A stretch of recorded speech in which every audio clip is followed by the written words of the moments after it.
हा केवळ एका अपघाताचा अहवाल नाही, तर सत्तेच्या वर्तुळातील त्या 6व्या व्यक्तीच्या अस्तित्वाचा आणि ब्लॅक बॉक्स मध्ये दडलेल्या सत्याचा शोध आहे. महाराष्ट्राच्या राजकारणातील एक दिग्गज व्यक्तिमत्व आणि अचानक घडलेला तो काराचा घाला ही घटना घडल्यापासून प्रत्येक क्षण नवनवीन माहिती समोर आणत आहे. राजकारणात आजवर अनेक चढउतार पाहिले गेले, पण या घटनेने निर्माण केलेली गूढता कदाचित पहिल्यांदाच अनुभवली जात आहे. तपास यंत्रणा ज्या दिशेने विचार करत आहेत आणि प्रत्यक्षदर्शी जे सांगत आहेत, यामध्ये असलेली तफावत एका मोठ्या रहस्याकडे बोट दाखवत आहे. या प्रकरणाचा मागोवा घेताना सर्वात आधी समोर येते ती म्हणजे 6व्या प्रवाशाची थिअरी. सुरुवातीला जेव्हा या विमानाला अपघात झाल्याची बातमी वाऱ्यासारखी पसरली, तेव्हा काही प्रसार माध्यमांनी विमानात 6 जण असल्याची माहिती दिली होती. मात्र काही वेळाने केवळ 5 जणांचा दुर्दैवी शेवट झाल्याचे अधिकृतपणे सांगण्यात आले. मग तो 6वा व्यक्ती नक्की कोण होता, या प्रश्नाला खतपाणी घातलं ते अमोल मिटकरींच्या एका खळबळजनक विधानाने. त्यांच्या दाव्यानुसार ज्या क्षणी हे विमान कोसळण्याच्या स्थितीत होतं, त्या क्षणी कोणीतरी विमानातून बाहेर उडी मारण्याचा प्रयत्न करत होतं. गोजूबाबीच्या माजी सरपंचांनी सुद्धा असाच काहीसा दावा केल्याने या प्रकरणातील गुंता अधिकच वाढला आहे. तपास यंत्रणांच्या मते हा प्रकार कमी दृश्यमानतेमुळे, म्हणजेच व्हिजिबिलिटी फुटेजमध्ये विमान स्पष्टपणे आकाशात घिरट्या घालताना दिसत आहे, तिथे धुक्याचा लवलेशही जाणवत नाही. मग तांत्रिक बिघाड की यंत्रणेशी केलेली छेडछाड, या शंकेने आता जोर धरला आहे. अजित पवारांची ओळख नक्की कशी पटली, याबाबतही 2 वेगवेगळे प्रवाह समोर येत आहेत. प्रत्यक्षदर्शींच्या मते त्यांच्या हातातील प्रसिद्ध घड्याळामुळे त्यांना ओळखले गेले, तर मिटकरी म्हणतात की त्यांच्या जॅकेटवरून त्यांची ओळख पटली. पोलीस मात्र तिथे कोणतंही घड्याळ सापडलं नसल्याचे सांगत आहेत. या विसंगतीमुळे सर्वसामान्यांच्या मनात शंकेचे पाल चुकचुकत आहे. दुसरीकडे वेळेचे गणित तर अधिकच गोंधळात टाकणारे आहे.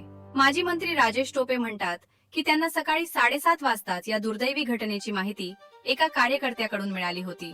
परंतु श्रीजित पवार यांनी सादर केलेल्या ऑडिओ रेकॉर्डिंगनुसार सकाळी 8:37 पर्यंत अजित पवार फोनवर बोलत होते. जर 8:37 पर्यंत ते जिवंत होते, तर 7:30 माहिती मिळणे कसे शक्य आहे? हा एका तासाचा फरक नक्की काय सुचवतो? या घटनेनंतर पश्चिम बंगालच्या मुख्यमंत्री ममता बॅनर्जी यांनी थेट घातपाताची शक्यता वर्तवून खळबळ उडवून दिली. मात्र त्याच वेळी शरद पवारांनी तातडीने प्रसार माध्यमांसमोर येऊन हे केवळ एक अपघाती निधन आहे, यात राजकारण आणू नये असे विधान केले. राजकीय वर्तुळात चर्चा अशी आहे की पवारांनी चौकशी पूर्ण होण्याआधीच इतकी घाई का केली. दुसरीकडे अजित पवारांच्या कुटुंबातील सदस्य जय पवार, पार्थ पवार किंवा सुनेत्रा पवार या संपूर्ण प्रकरणावर मौन बाळगून आहेत. हे मौन दुःखाचे आहे की दबावाचे, असा प्रश्न सोशल मीडियावर चर्चेला जात आहे. सर्वात महत्त्वाचा आणि धक्कादायक मुद्दा म्हणजे आगामी 12 जानेवारी सूत्रांकडून मिळालेल्या माहितीनुसार या तारखेला पक्षाच्या विलिनीकरणाची महत्त्वाची प्रक्रिया पार पडणार होती. असे बोलले जात आहे की काही बड्या नेत्यांना हे विलिनीकरण मान्य नव्हते. मग या 8-10 दिवसांच्या अंतरात हे कठोर पाऊल उचलले गेले का, की ही केवळ एक नैसर्गिक आपत्ती होती?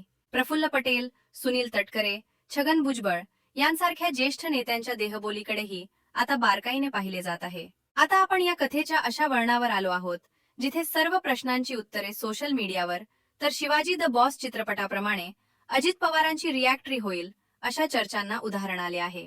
जरी ही केवळ कल्पनाशक्ती वाटत असली, तरी ते 5 मृतदेहांची ओळख, तो 6वा व्यक्ती आणि वेळेतील तफावत, यामुळे या चर्चेला बळ मिळत आहे. अजित पवार आज आपल्यात असते तर त्यांनी या सर्व रहस्यांचा उलगडा आपल्या खास शैलीत केला असता. पण सध्या तरी ही केवळ एक अकस्मात एक्झिट नसून महाराष्ट्राच्या राजकीय इतिहासात